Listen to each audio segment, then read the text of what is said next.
Welcome back for the fourth set of the Relix Live Music Conference, day 2. Hope you guys have been enjoying yourself. I'm excited about this panel. As many of you know, I'm a big ticketing nerd. My name is Josh Barron. I currently work, thank you. I currently work at a company called Project Admission. We work in the ticketing space and helping ticketing companies digitally manage their tickets from purchase to end use.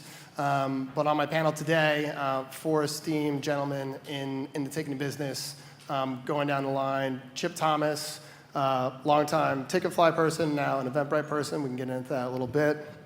Vladislav Ginsburg from Block Party, Russ D'Souza from SeatGeek, and Curtis Chang from DTI Management. Normally I just jump into these things, but some of these guys do some different things in the ticketing space, and I think for the audience that we have here today, it'd be good to hear a little bit just what your companies do and what you guys are up to, and then we'll dive into questions. Chip?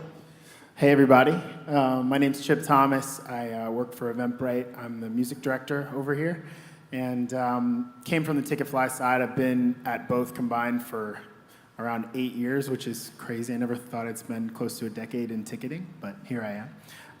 So Eventbrite, it's a technology company. We focus on marketing and ticketing for live events, and work with over 1,000 of the, I'd say, best independent music clients in North America. So I'm also a musician, a songwriter. Before that, I was a label person. I worked with Mark Ronson at a subsidiary of J Records, and here I am. Before that, I was interning, making $7.50 with no benefits at Wind Up Records, and I was thankful for it at the time.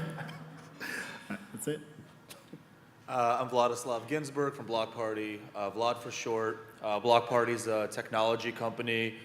We leverage blockchain technology to add secure digital ID directly into concert tickets. We are building non-fungible tokens, which I suppose I could explain later on. But those are, that's a blockchain term, and that idea masquerades as a ticket. But that enables all sorts of great use cases in the secondary, primary, making sure the tickets are secure, and rewards. We find that using blockchain for rewards is a powerful use case. So we're building this technology. The company is about 2 years old, almost 2 years old. So as a business, we've only been around for a fraction as long as a lot of my co-panelists have been in the ticketing business. But in the blockchain business, that makes us OGs. So, we're excited to talk about, I'm excited to talk about our technology to the music business and what we could bring to it. Hey guys, my name is Russ D'Souza, and I am one of the founders of SeatGeek. Many people know us as a consumer app that helps users discover, find, purchase tickets to all sorts of events, from sports to music and also to theater. But what many people don't know is that we also have an enterprise arm too, and we actually ticket, for now it's major sports teams like the Dallas Cowboys, the Pelicans. We have a deal with, we just got Zion, which is very exciting for us. We have a deal with Major League Soccer, and we ticket about a half dozen clubs there. But one quick shout out to Josh is that, as you guys probably know, he is the author of Ticketmasters, or co-author, and it is required reading for anybody who joins SeatGeek. So he's got a lot of fans at our office and actually came to speak a couple days ago. Thank you, Russ. Congratulations on Zion, by the way. Thank you. I deserved it. Yeah, he hasn't gone there yet. They haven't picked him yet. I know. Curtis Chang, CEO of DTI Management. We're a unique company that started out as a SaaS-based platform to help professional ticket sellers reach the secondary market in a very opaque and efficient manner. And we have now evolved and matured into now taking that same platform and helping artists, teams, promoters, comedians, Broadway producers to access the exact same distribution channel that quote-unquote ticket brokers have had for years, and in a very opaque fashion. So that's what DTI does. Great, thank you for that. Congrats on Zion. I think one of the topics I want to dig into first is this idea that we're seeing a systemic shift toward moving away from not just a primary market and a secondary market, but just a market, right? And I think consumers have shown that what they care about most is access to tickets, right? We keep hearing about bots and this and that, but they want access to tickets. They care about price, and they care if it's an authentic or valid ticket, right? Can I get into the show with it? They don't necessarily care where it comes from. And I think as a whole, we're moving toward that idea of one big market. And it might be hard for some folks here to appreciate, but I think for those of us up here, we see a lot of signs leading that way. Russ, I'm wondering if you could talk about, SeatGeek originally started as a secondary-based platform, but as you just said, moved into primary ticketing. How did secondary inform your primary strategy, or how has it informed your primary strategy? It's been an interesting journey. So when we started out, and this was maybe 10 years ago, we launched by hooking into different APIs from various secondary ticketing companies and getting inventory from places like StubHub and Ticketmaster at the time, and listing all those tickets. And what we quickly found is that we were able to grow a great consumer product through that, and eventually started working directly with resellers like Curtis and others to amplify the inventory that we had. But what we realized is that there was a group of people within this industry who we really wanted to help, but we couldn't, because it was the way that the industry structure was created. Primary ticketing was only sold through one channel. It was sold through the primary ticket box office.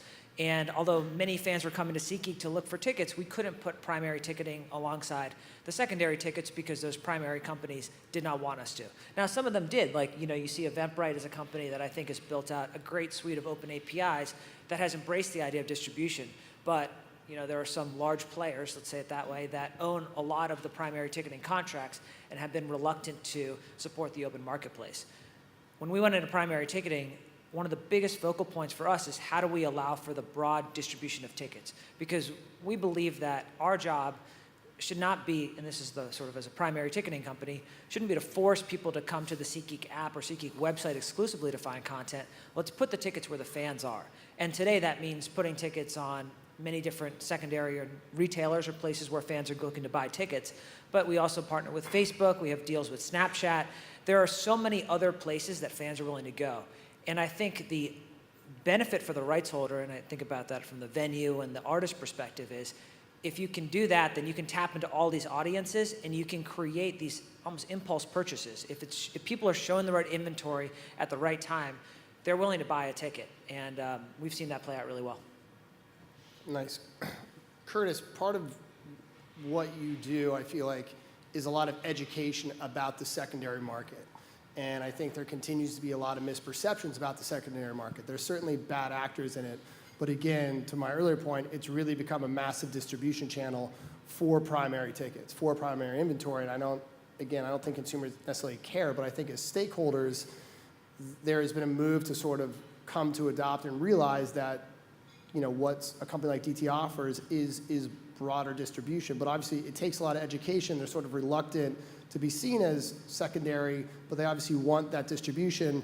Can you just talk a little bit about that sort of chicken and the egg situation, the education that you sort of go through with the clients you're dealing with? Yeah, I mean, surprisingly, most of the education isn't really on the agency side, the management side, or even the promoter side anymore. I think they have a clear understanding of it. I think the artist, getting attacked on social media and all these things is really the only thing that's kind of stopping it from completely converting to an open marketplace like Russ was talking about. I think the struggle though is that's a big negative.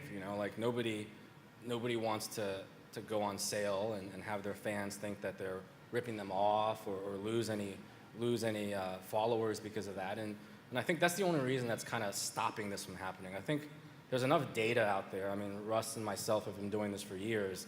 There's enough data out there to show that, it's clearly the right move, right? Like, Expedia, Travelocity, all of these companies still work with Delta and Hertz and Carnival in a very efficient way, and they both live in different parts of the ecosystem, but one is the primary and one you would call the secondary. And I think that's a very good analogy for us in this space, because they went through their struggles too at one point, and there was American Airlines owned Sabre and Travelocity all at the same time at one point, and that had to be broken up. And in our space, I think we're just in an evolutionary state. I don't think there isn't the willingness to go out there and adopt the secondary. I think there are different aspects that aren't business related that is actually keeping it from happening, and that's totally understandable, right? Like music, it's a passionate thing, And we understand that not everybody can get to go to a live music event.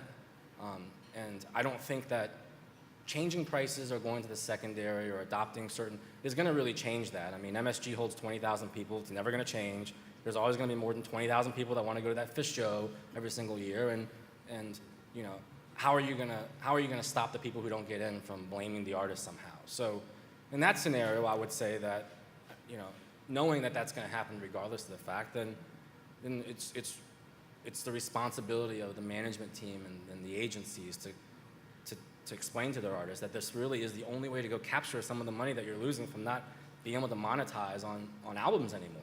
You know, like, we've already told artists that, you know, we all steal most of the music that we listen to now, right? I mean, can say that without having to worry about anything, but, you know, we can't really take away the live experience revenue for them, and it's our job to help, like, expand that. Look, we saw the Wall Street Journal article, 1% of the artists make 60% of the revenue. Like, great. I know Taylor doesn't need my help, you know, but there's a lot of artists out there, you know, mid-majors we call them, that may not necessarily have the exposure yet, may not necessarily get all the resources from the people they're working with. And I think the secondary is a great way to just get discovered. You know, like, we talk about pricing and impulse buying. It's all true. But I think the biggest thing about the secondary market is just simple discovery. There's so many things to, like, every day you go online, you can find a million things to do. We're not competing against each other anymore in entertainment. We're competing against other things to do that doesn't even have anything to do with music. So when you think about it from that standpoint, the consumer has so much to go look at. Let's just make sure that wherever they're looking, that you have your supply out there for them to see. That's the key of secondary distribution.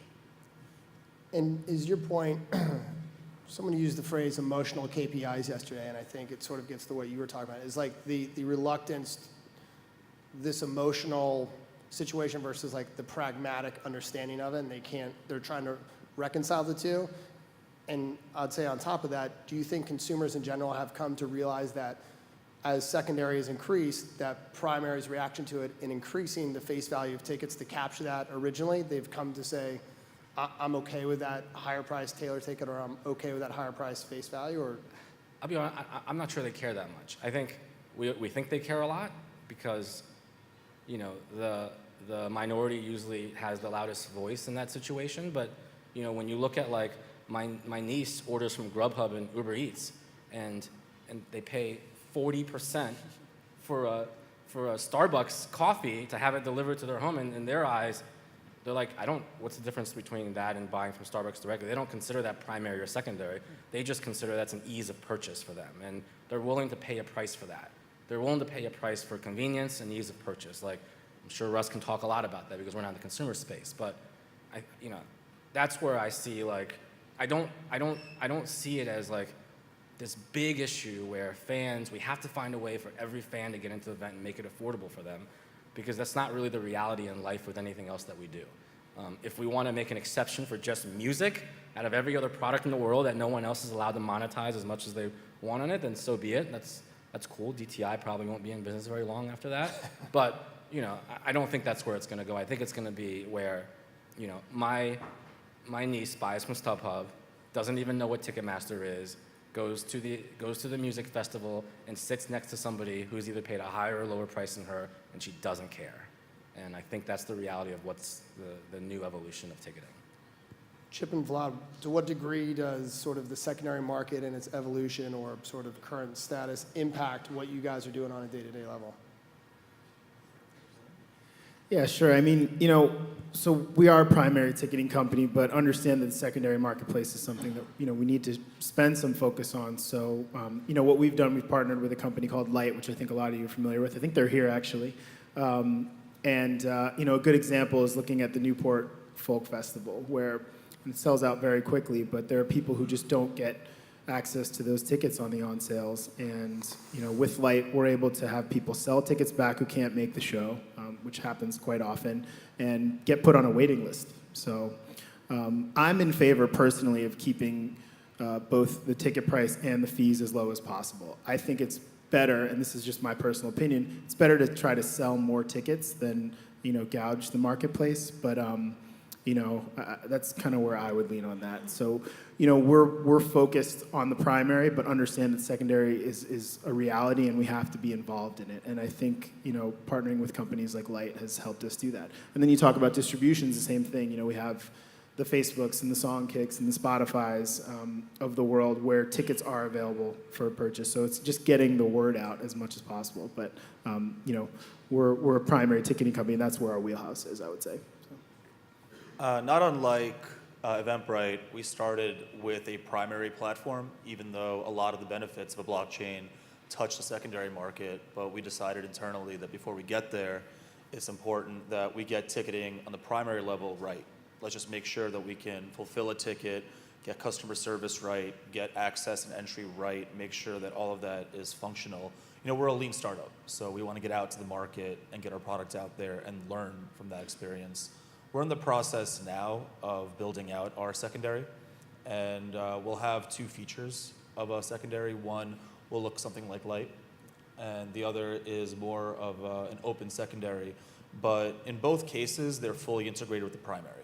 And this way, even though a primary ticket's been issued, it can live in a secondary ecosystem that is integrated with the primary. It could stand alone, but we're going to push that down the line. The idea being that we do want to have each ticket traceable. I do agree that I don't think that when I go to a festival, I necessarily am busy thinking about what I paid as opposed to what somebody to my right or left paid. However, that's really not the killer app in my opinion. When a ticket is a token, you can pre-program that token to behave however it is you want it to behave. Pretty much nobody that I've spoken to in this industry is super interested in capping the resale amount of what that ticket could be resold for, although that is a possibility. But that fish show that sells out in 5 seconds, I think that's going to create a lot more secondary problems in access than it solves. Where it gets interesting is being able to pre-program that smart contract, which is the ticket, with certain rules, such that if the ticket is resold for 2 times face value or 3 times face value, that at the point of sale, we can settle out who gets what.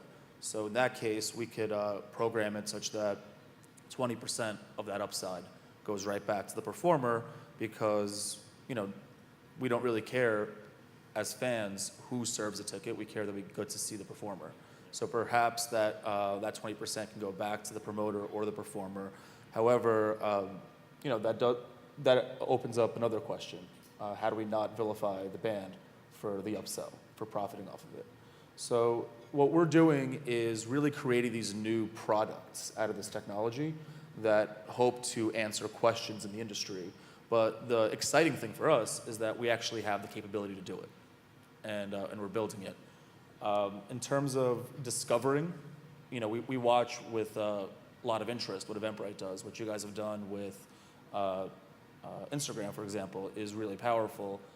We think about how to get that content, how to get the events in front of the consumers' faces. And I think the most natural way that somebody's going to respond to an event is if a friend or a trusted, music goer, influencer, if you want to call them that, is promoting that show. By being able to track ID with each ticket in a secure way that's not really vulnerable to attack from a hacker, what we're able to do is actually reward fans for buying a ticket with cryptocurrency that they could spend on other tickets. And if you tweet about an event, if you Instagram about an event, if you do whatever, we're tracking that. Again, securely, but we're tracking that. And every time you do it, here are 10 box tokens. Here's 20 box tokens. Go buy a beer. We'll always drink our own Kool-Aid. Go buy your next ticket with those tokens. So we're trying to drive engagement as organically as possible by incentivizing the behaviors. Got it. Is that more of an industry standard you're looking to implement there, or is it more of like, this is going to work for a specific company to have a competitive advantage over everybody else who's doing it? I mean, it's hard for me to talk about industry standard when we've been around for not so long. Are you trying to make it an industry standard? Let's put it that way. Yeah, that's what I think about when I'm working. But but again, I would bring it back to basics there.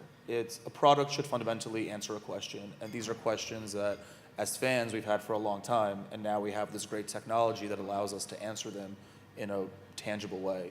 So to be honest, a lot of this is an experiment. I hope it goes well. I hope it becomes an industry standard. Yeah, it's all right now, right? But for the time being, I think it's going to allow us to survive as a company, which is going to the promoter, going to the artists, and going to the venues and saying, here are new tools that you can use today without interfering with your contract with the ticketing company, if you have one here, and let's work together. Let's see if it works. Awesome.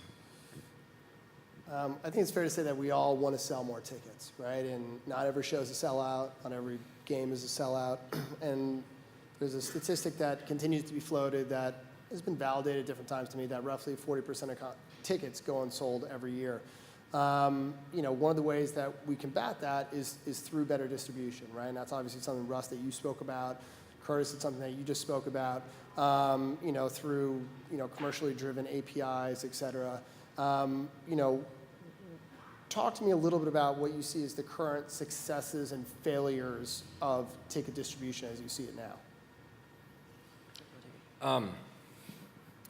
So, being that we are an opaque distribution channel, we never really talk about our clients, but I will... unpack that for some folks. When you say an opaque distribution channel, I think that's probably a foreign term to a lot of people. Opaque meaning that the clients that work with us, the markets don't know who they are because we only have one pipe to all of our different distribution partners, and every one of our clients uses the exact same pipe. We don't build separate lines for them to access retail.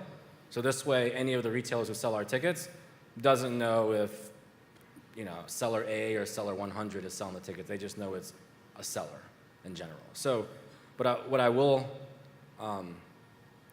say to that is I think some of the successes have been where the ownership groups, and I would say that it's newer ownership groups, these new private equity owned ownership groups who are a little bit more risk tolerant, have had a lot of success where they let the business people and the ticketing people make a majority of those decisions. Where we see it hasn't been a success is where ownership groups like to butt into that process and say, okay, well, I'm willing to do this, but I'm going to set a floor. Or I'm willing to do this, but you can't sell it over this. Or I'm willing to do this, but I'm only going to try it with a subset of inventory. And Chip said earlier, we all love to just sell more tickets at a cheaper price and get more people in. The problem is we're in a 24-hour, 365-day, nonstop stock market in tickets. So, you can sell a lot of tickets and sell it cheaper, but that doesn't mean that the consumer who buys that isn't going to become a seller of its own and then retrade that on the open marketplace. So I think the wins have been where ownership group is totally bought in. The not so successful has been where they put a lot of restrictions. Look, if you want to try something out, you're going to have to just try it out. You're going to have to go all in, right? Like if Russ says, hey, I want you to do this, and you say, well, I'm going to try 1 through 8, but not 9 and 10, that strategy has ultimately changed fundamentally. And, that's where we struggle with. Because obviously we'd like the opportunity to get the inventory, but we're finding that the more restrictions they put on it, it's actually defeating the purpose, and the program is not successful overall. Yeah, I mean, at Eventbrite, we're talking about the secondary market, and we're focused on it certainly, but the majority of the clubs and venues and promoters that we work with are independent, and they don't sell out most of their shows. So we're focused on helping them sell as many tickets as possible. And I'm curious, you might know the answer to this. What was that statistic 10 years ago? Was it still 40%? Was it higher? It was still about 40%. I mean, again, it's the statistic that's been touted, but when I've spoken to major ticketing companies, they will generally say, yeah, we don't sell 30 to 40% of our tickets annually. Right. So we're just doing everything we can to get the word out to the people who want to come to these shows. And YouTube, Facebook, Instagram, just having the ability to buy tickets on a lot of these platforms directly. It's such a simple thing, and but it makes a difference. If people want to buy tickets and they don't want to leave Facebook, and the conversion rates that we're seeing are astounding. It's kind of 2x basically if they're staying within Facebook. So we're really laser focused, and that's a term that I hate. So I hope this isn't being recorded. It's like acronym, it's bingo for startups. But laser focused on getting the word out to the people who want to come to the shows, and we've done a really good job, I think, partnering with these distribution partners. So I was just thinking about how, call it 4 years ago, myself and a few people on our team were going out to sports teams, and we will tell these teams, you should, convince your ticketing company to allow your primary inventory to be on SeatGeek so that you can expose it to a wider number of people. And people looked at us like we were crazy. It's like, that's just not how things work. So you look at just 4 years ago to where we are today, where we were beating this drumbeat around open distribution, and no, I don't think it was a rallying cry within our industry or something that people really glommed onto. And now look where we are today, where I think one of the biggest and most public manifestations of open distribution is what the NFL has done. So for those of you guys who don't know, what the NFL has managed to accomplish is to create an open distribution network where primary ticketing companies and secondary ticketing companies are tied together. Teams can now distribute their tickets on places like StubHub and SeatGeek and Ticketmaster, and then they can also, going back to something that Vlad mentioned, they have the ability to reissue barcodes. So whenever someone buys a ticket, if they buy on one of these licensed platforms, they know that ticket is going to be valid. And what the NFL's seen is pretty amazing data. They found 2 million people who they didn't know were coming to their games that they were able to now understand are coming because they're buying on all these different platforms. That's absolutely the future of how the entertainment industry is going to work. Where I think it goes next is something that Eventbrite's been a really strong leader in this, which is to help get the largest tech companies in the world to be partners and distributors of the content of the venues and the artists and the teams. If you look at where products are bought across the internet, they're bought in places like Amazon, on Google, now Facebook and Instagram are going to get into that business too. That's where a lot of these eyeballs are, and I wouldn't say it's a failure because it's so early in the process of open distribution, but it's a huge opportunity that's going to come over the next few years. So, talk about Facebook, we've talked about Spotify, YouTube as places to sell tickets. Like, what are those sort of in the future places, right? Obviously, Amazon tried to do it, failed, I think it's fair to say, for probably a variety of reasons. But what are those e-com companies or platforms that you would think would help drive tickets? Is it Amazon? Is it Rakuten? Is it Walmart, Target? I mean, where would you want to put tickets if you could put them anywhere? I think it's all of the above. That's a beautiful part. Like, if you are manufacturing shoes, you don't want to have to make decisions as to which retailer you want to put those shoes in. You want to put it everywhere you possibly can, because the more eyeballs that see it, the better. What's constricted that, and you look at a company like Amazon, is it's been difficult for external parties to get into ticketing because of the sort of stranglehold that certain providers have put on the industry, where they won't let that inventory go to places. So I think it's going to be a combination of pressure from the outside, where you'll see large companies like an Amazon or a Google have a greater and keener eye towards ticketing, but also really strong pressure from the inside, where the rights holders and the teams and the artists are going to say, this is crap. Like, we don't want this world anymore that we're so constricted. Why are our tickets not listed everywhere? So, because going back to that stat, 40% of our tickets are not being sold. That's our biggest problem. How do we break down those barriers? So why then, right? Obviously, Live Nation owns Ticketmaster, Age owns Access. Why have we seen some situations where it feels like one of those promoters wants to do something, but said ticketing company essentially won't allow them to do something? Like, when does the leverage become great enough for the promoter to say, my own ticketing company needs to change what it's doing so I can help, sell more tickets? Or is, to your understanding, is that happening now, right? I've heard things where maybe things are going to get looser and they're going to be a little more open about how tickets are sold. Yes. The answer is yes. I do believe that, whereas the traditional thought has been that to keep everything closed, that some of the larger companies, not Russ, read between the line, are open to it. I think those conversations are being had. I think it's a little bit more complex than just making that decision. Every single building contract is different. Every building has their own needs and wants. Everybody has their own off-manifest inventory that may or may not be included as part of the deal. I think those conversations are being had. I don't think they're probably going as quick as we all want it, but I think that also the key to expanding our TAM is, enabling non-traditional ticketing companies to sell tickets. And I think that's what you're talking about with Facebook or Twitter or DraftKings and FanDuel sell sports tickets now. They sell a ton of them. They're not traditional ticket selling companies, but it's a great feature add-on to their existing core business. And I think that's where we're trying to get to is, there's these big Walmarts and the Targets and, great. Like, we're going to always do business with Russ and StubHubs and Ticketmaster, but we also want to enable, non-ticketing companies to sell tickets. There's no reason why anybody who's in the e-commerce space, it's a very easy add-on to add ticketing onto it. And that's the part of discovery that we're really trying to tap into because, every day a consumer is making a decision on, these are the decisions they make, like literally, like, do I spend $200 to go see Jay-Z, or do I take my family to the zoo for $8, or do I go see Endgame for like $70? Those are all completely different price points, completely different experiences. But in their mind, they're lateral. Like they are considering those the exact same like pockets of like decision making. And if we don't like knowing that, then we have to like expand ticketing to allow everybody who has eyeballs to add that on as a feature to sell. I think that's a very easy add-on. DraftKings, FanDuel's proved it. Russ does a lot of affiliate programs. Affiliate's going to be one of the main reasons that ticketing is going to expand in the future. Right. I think we see a lot of affiliate deals all over the place, and it certainly makes sense, and it's super simple to tack on.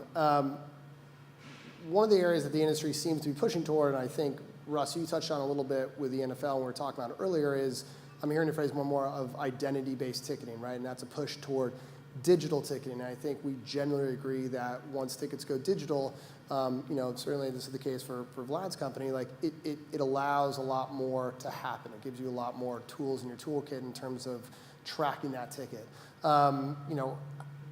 Right? Because right now we only know 20 to 30% of the people inside the venue, right? And you said the NFL discovered 2 million people didn't know before, right? And so that's important from a marketing standpoint, branding, safety and security, et cetera. And it's certainly something that we're, to use Chip's phrase, laser focused on at Project Admission, right? Offering that technology to other ticketing companies. In what ways your company's thinking about digital ticketing and identity-based ticketing, and how do you think it's going to impact the business, in the future? I'll get going. Why not? So I actually get to be the person in my company that comes to the music conferences and the live events conferences, because I personally am not usually to be found at blockchain conferences, not my favorite. But one of the really fun things I get to talk about is the use case of blockchain that isn't Bitcoin, that isn't just payments or transactions, but it has to do with why people are generally excited about it, that use it, and it's not really the way you might think. When you hear that it's impossible to hack the Bitcoin network and fake a transaction, we think about that as, well, why can't we do that with an entity, right? So if each ticket's a token, and we're tying your ID to each ticket, and as the ticket moves from person to person, or from the content creator to the person, ID deattaches and reattaches. So we're able to do that and track that ID, I mentioned it earlier, securely. So I think this comes back to digital ticketing and identity, because in our studies and also in our just beliefs as fans, I think fans are generally okay with their ID being out there, with a Spotify being like, hey, we know what music you listen to. Here's a ticket to the show that's coming up near you. I think fans are generally okay with it, even if it's kind of intrusive, as long as you fulfill two major things. First of all, is just keep their information secure. We saw this last year in June with Ticketfly. We see it more often than we like with Ticketmaster, with the data breaches. So box number one, make sure that ID is absolutely taken care of. Number two, give the fan some agency in what's happening. So, if I'm listening to Billy Strings on Spotify, and then I see that Billy Strings is playing out Winter Wondergrass, and I buy a ticket, I'm really fine with being served that ad or being served that kind of intrusive thing. But maybe the tokens that I earned from buying that ticket go towards my Spotify premium membership, et cetera. The exciting thing that we're doing now at Block Party, by being able to tie that digital ID to the ticket, is we know that fans aren't really buying tickets for themselves. I'm usually buying 2 tickets at a time, one for me and my wife, or 4 tickets at a time, and then I'm sharing with my friends who then Venmo me. What we're doing now is, and we actually are doing it for our clients today, is we're allowing you to buy 4 tickets, but we're mandating that you split the tickets digitally to the other attendees. So to our clients, we're giving them a manifest of here's who bought a ticket, and then the day after, here's who showed up. And I think that remarketing data and then rewarding the users and giving them agency for having that information shared makes it a lot easier to swallow, and I think it really adds value to the promoter. There's no doubt in my mind that identity is of incredible value to the rights holders who want to know who's coming to their building for all the reasons that Josh said. I do think it's important that people are at least honest as to why they are implementing the identity strategy that they are. At SeatGeek, we have the ability to, we do mobile ticketing, so the user gets a ticket on their phone that they can scan into the venue. If you buy from any one of the connected platforms that we open up our APIs to, you can buy a resold ticket, you can buy a primary ticket. That fan will know they will get a ticket that's exclusive to them, and that information is then given to the rights holder who will know them. So if there's a customer support issue, they can be looked up.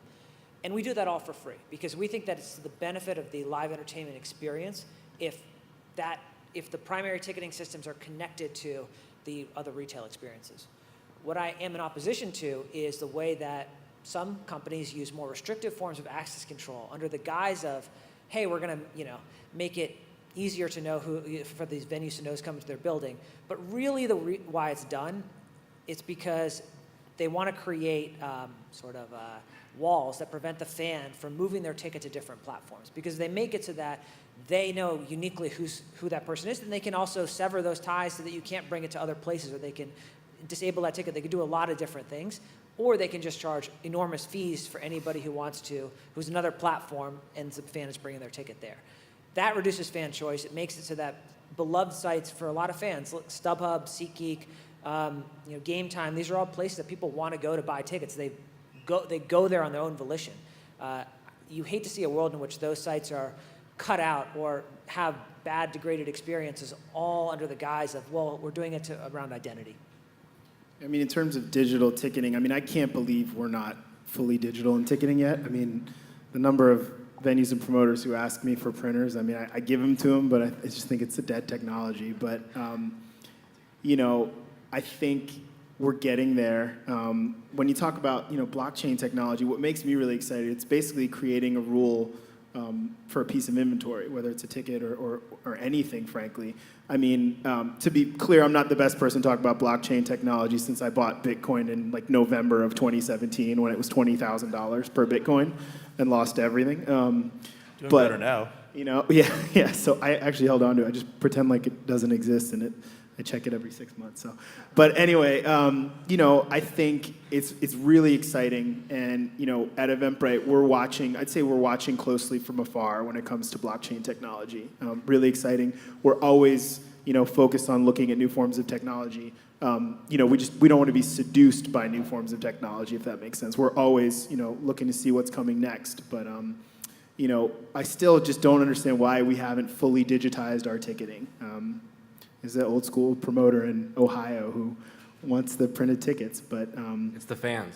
yeah. I have from the '90s and early 2000s, I have all my ticket stubs, but just the convenience for me when I get on a plane, when I purchase a ticket for anything, my phone is my it's just my lifeblood now. So I hear you. I think when my 78-year-old mother used her Apple Wallet to finally get her boarding pass, right? I'm sure we've all experienced our parents coming to visit, and they said, do you have a printer? I need to print my boarding pass. Yeah. And I was like, Mom, there's an app for that. This is what you do. And she was like, oh, Yeah. This is pretty easy. Once that happened, I thought, we're headlong into the digital age.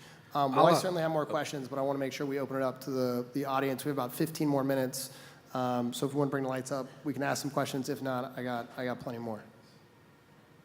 Looks like we have one down in front. Ricky is rapidly coming to Nine you Inch with a Nails microphone. shirt. Yeah. Very hard to see. Hey guys, thanks for doing the panel. My question was related to kind of this perception and this concern that people are going to get upset at the artists when tickets end up on the secondary market for prices that they believe to be unfair or, you know, at least above the kind of initial issuing value. I feel like with people I know, a lot of that concern, and I'm an avid user of the secondary market. I love the opportunity to sit where I want to sit if I choose to for a certain show, and if you're willing to pay the price, that's great. Has there been any talk about being a little more operationally transparent about how the kind of liaising between the primary and the secondary markets work? Because I feel like my biggest gripe I hear about StubHub is, you know, a show sells out right away, and of course there are a bunch of tickets on StubHub or other resellers. And people think that those just got funneled over there right away, and they feel like they're getting burned because they couldn't buy them from the venue. In some cases, that may be partially accurate. In a lot of cases, I'm sure that's not.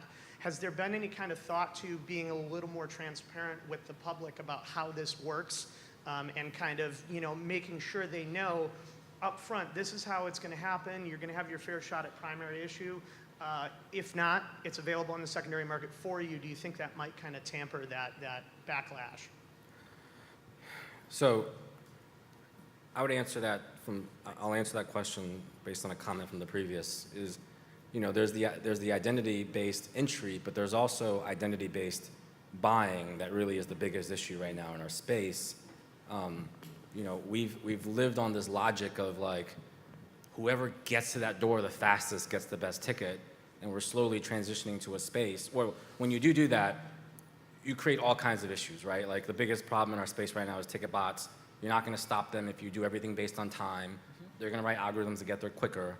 But as you start going to more identity-based on sales, I think we're going to solve some of those problems that you're talking about. Now, do I believe that we need to be completely transparent with the consumer all the time?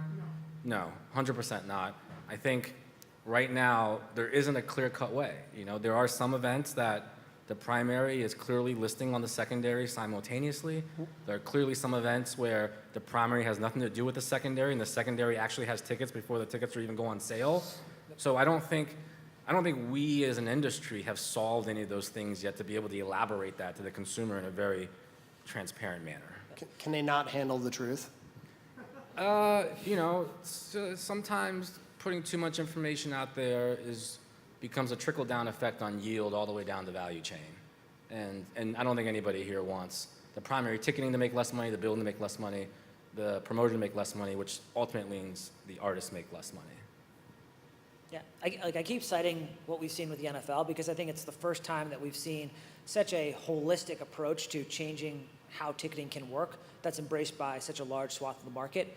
But what they've done, which I thought was really neat, is that they've required that all these tickets are released instantly. So one of the problems that happens is that you buy a ticket and you don't get that ticket for 48 hours before the event. So in the case you can't make the event, you're going to list that ticket somewhere else on the secondary ticket platform, but you don't have the ticket on your hand yet. What the NFL has done is said, okay, let's deliver all the tickets at once, and then when someone lists the ticket, they're listing with the barcode, they're verifying that they have that ticket. So that provides a level of transparency to the buyer who knows that that ticket exists in their hand and gets away from some of the things that Curtis talked about. Has that been successful in the primary's eyes, like from a team like the Redskins? Do they consider that Ticketmaster deal successful? Has that helped them? Which part of it? The integration with the 4 marketplaces to have one barcode centralized. Like, are the Redskins selling more tickets ultimately? You'd have to ask them. So I can't say on a team-by-team basis, but I do know that from a league perspective, they've been very happy with how things have gone. From the collection of data, which has been just monumental, to just the improvement in fan experience. Some of our teams have talked about how there's like 85% less day of event fraud issues that they've seen under the new open ecosystem than what they had previously. Now, part of it, you know, these are some of the teams that we ticket, so we like to think part of it is due to the technology that we've rolled out. But a large part of it is also due to just the fact that the main sites where people are buying these tickets are now fully verified, and that there's just less of an experience for fans to have a fraudulent ticket. And when they do, they can come into the box office if they have a problem with their ticket, if their phone dies, or if there's any other issue, and they can be looked up.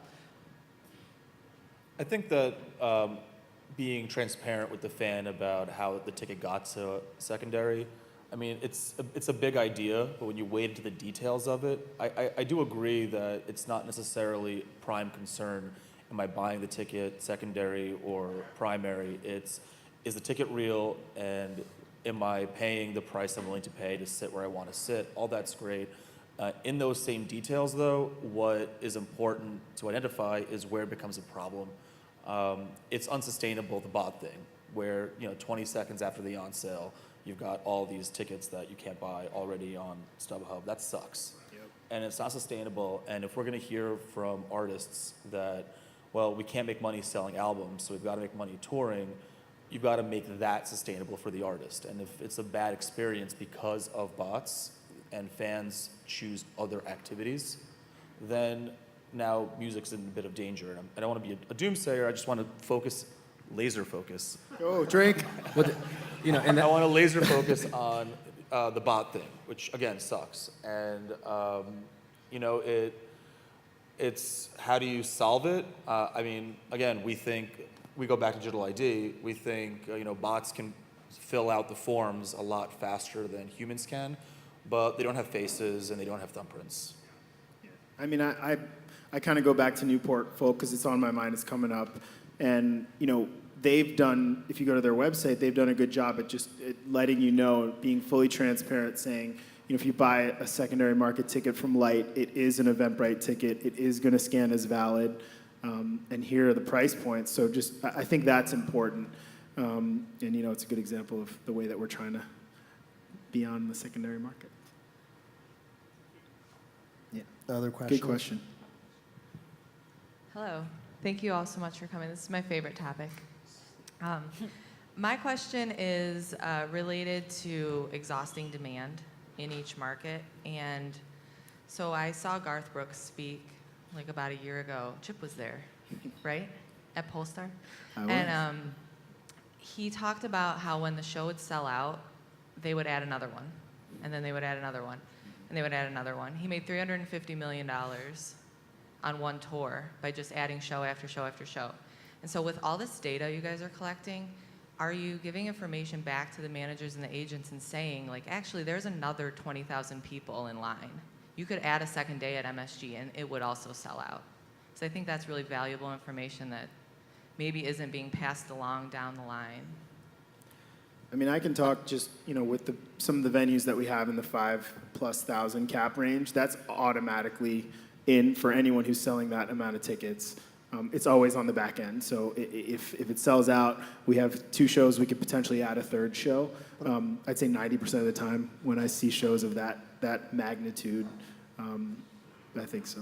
I think specifically, and then maybe this is a question for you and Russ, is how are you measuring that excess demand, right? Tickets are sold out and they're like clicking. Are you like measuring clicks? Like how are you judging, like let's roll the 2nd show? Or as a promoter, what information are you giving them to decide whether or not to every promoter is looking in real time at their sales data, so I think they can track if something is selling at X rate, it's going to sell out. It's not a gamble you want to take in the first couple minutes, but it just seems like that's already, if you have, the Decemberists or something, you have 2 shows on the ready, and it seems like it's kind of already dialed in before the process starts, because you can anticipate, certain shows are going to sell out, right? I mean, it's certain huge high-profile acts, or when they're doing an underplay, they're going to sell out. And a lot of times these, let's stick with the 5,000 cap range, sometimes now artists, instead of playing one stadium that's 18 to 20,000, they'll do 3 or 4 shows at the 5,000 range. And we're seeing that a lot more and more. So it's usually already dialed in before the first ticket is sold, and it's really just that promoter and agent, they're just looking and refreshing, looking at the results, and then they just say, go, let's go for the second on sale. How would I answer that?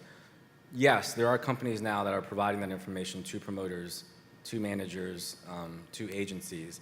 The hard part about that is, like, we did a tour last year, a really big tour, and halfway through the 3rd roll, right? They're like, we're gonna do 5 shows in the city, and they were on the 3rd show, and we're like, man, it's really strange. Like, this building holds 18,700 people, and there's 9,000 tickets on the secondary. So, do you really want to roll the show? Because it doesn't look like fans are buying the tickets. It looks like resellers are taking a shot at it. And so, I would say that, like, you want to make sure you have all the clear information because sometimes it's better to sell out the event, hold back tickets on Platinum or whatever ticketing system you use that distributes in the secondary, and try to capture the yield through lift rather than trying to sell out in the show.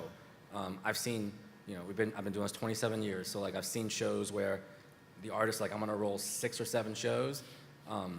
They do it, and by 5, 6, 7, it's 20 to 25 to 30% capacity because a lot of the transactions were from resellers. And if you keep rolling shows, the resellers are going to start dumping that inventory on the market to get out of their position because they know that they went too long. So, I wouldn't just make my decision based on just a pure sellout. Like there's a lot more information out there from companies like Chip, myself, Russ's that can help you make better decisions. Like professional sellers are a big part of the space. They're 70% of the ecosystem. So, if all the professional sellers decide to take a position on a specific band and you use that information as pure sellout to go and roll another show, I would argue that that's going to be a very bad, traumatic experience for you. Yeah, I think we hear about that more, right, is this idea of like the instant sellout. Is that a good thing? And I think agents and managers and artists are moving away from that idea of I don't want the instant sellout anymore because I either didn't price it right or secondary took too big of a position or there's going to be a bunch of empty seats and I'm not going to be happy. I didn't really sell it out. I mean, unless you're, Coachella or I work with a lot of festival promoters, and they say, I priced it right if I sell out the day before the festival happens, so that's completely accurate. And I would argue it's impossible to price it right on the primary. It's literally impossible. Unless you're going to dynamically price it like Russ does, it's impossible. Like, market conditions change. Your artist could say something on Instagram that offends somebody. There's a bunch of things that could happen that can immediately change the yield of that ticket and what that perceived market value is. So, you're right. Like it's impossible to ultimately selling that last ticket, that last day of the show, like David Marcus says all the time, is probably the best way to do it. But it's very rare, very difficult, man. Yeah. I think we probably have time for one more, maybe 2 more.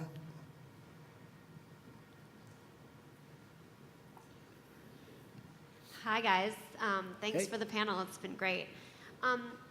Question. So for those of us that were here yesterday, there was a conversation with Roger McNamee about the technology companies and what they're really doing with our data.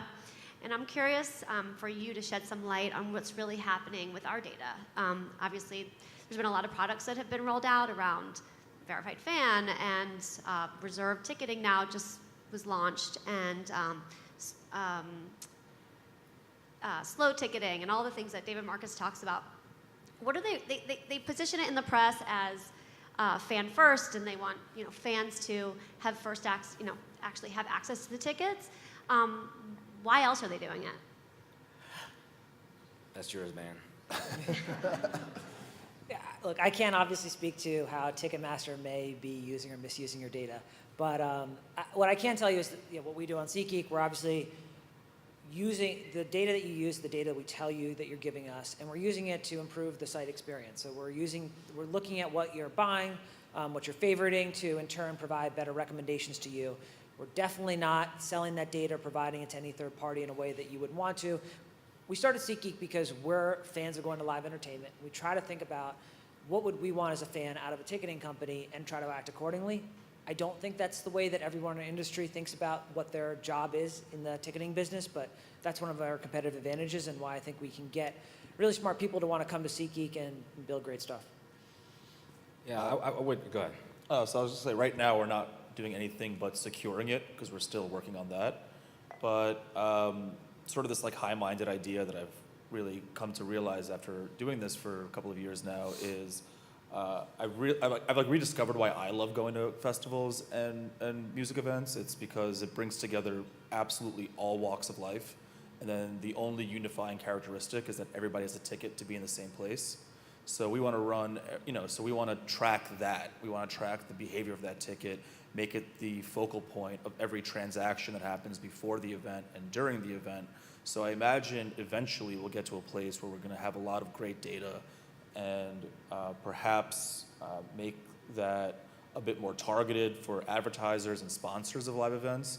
But that goes back to what I said earlier about giving the fan agency and keeping it secure. Make sure it's secure, and if you're ever being marketed to, because we had your data, we're going to find a way to make you benefit from that transaction because we're able to track it happening and then reward you accordingly. Yeah, I mean, real quick, at Eventbrite, we're interested in getting the information that you want to you. So that's the goal. If you like band X and you went to see band Y, you might like band Z as well. So we're really interested in getting the information that you already want, and we're basing that off of the data that we've collected as best as we can. Yeah, and we're a little bit different because we're a B2B platform, so we don't deal with end consumers. But ultimately, using data for us is to make everybody in this audience smarter. Like if you're a client of DTI's and we have your information, we're gonna call you the minute that, if this was sports analogy, the minute that the Warriors clinched the Western Conference Finals, I'd call you and give you recommendations on the NBA Finals.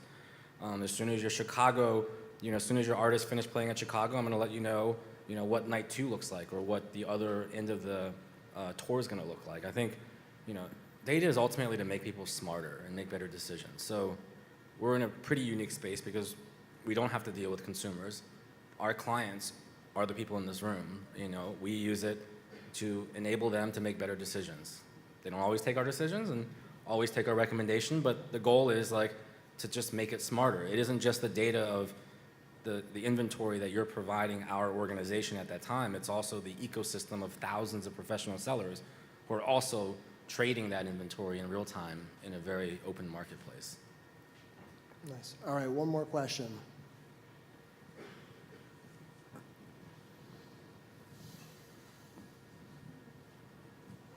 Hi. Sorry. Thank you for your time. This is primarily for Vlad. Based on my findings with blockchain, I really, really love smart contract technology. I think it's awesome, but the biggest hindrances in my mind are A, despite the automation, everything relies on the content of the contract, which is built by humans, and B, the concept behind it is kind of difficult to digest for people who don't study this technology on a daily basis. So kind of a two-part question. How do you consult with all relevant parties to ensure that everyone's experience is optimized? And B, how do you go about communicating these concepts to creatives or people in the industry that you're talking to who might not understand? Thank you. That's a really great question, and I can answer it forever. So I want to be mindful of how much time we have, which I think says 0. But to put as fine a point on it as possible, on the Block Party app or the Block Party, more importantly for your question, the client portal when you're setting up an event, you'll never see the word blockchain. You'll never see the word smart contract. You'll never see crypto unless we're ticketing a crypto conference, or you're choosing to pay in crypto, which is a choice, not a mandate. The app itself is an Ethereum ERC-721 wallet masquerading as a ticket app. So again, even though it is what it is, the user never knows that. It just looks like any legacy ticketing app they've ever used. We are writing the smart contracts, but we're also not holding the client's hand through it. When you receive your client login to Block Party, you'll get all the same information that perhaps Eventbrite might ask you, event title, on sale, date, et cetera, et cetera, et cetera. But if you're choosing to enable resale, then it will say, condition of resale. Do you want to cap the resale prices? If you don't want to cap the resale prices, how do you want the splits to go? And while the event creator is answering very simple questions that don't require any knowledge of blockchain, what's happening on the back end is our back end is writing the if and then statements that make up a smart contract. It sounds like you're pretty familiar with smart contracts, so you know that the code that writes them are pretty much Merkle tree of if this, then that. So when the event creator is writing enable resale or not, and you click yes, if you're enabling resale, then what are the conditions? And if you want to cap the resale price, what is it? So you're getting a pretty user-friendly experience, but on our back end, you're actually writing a smart contract, and the nerd in me is really excited about that. Well, ending on nerd, I think that's an appropriate way. Thank you to my fellow nerds up here for taking the time. Thank you, guys.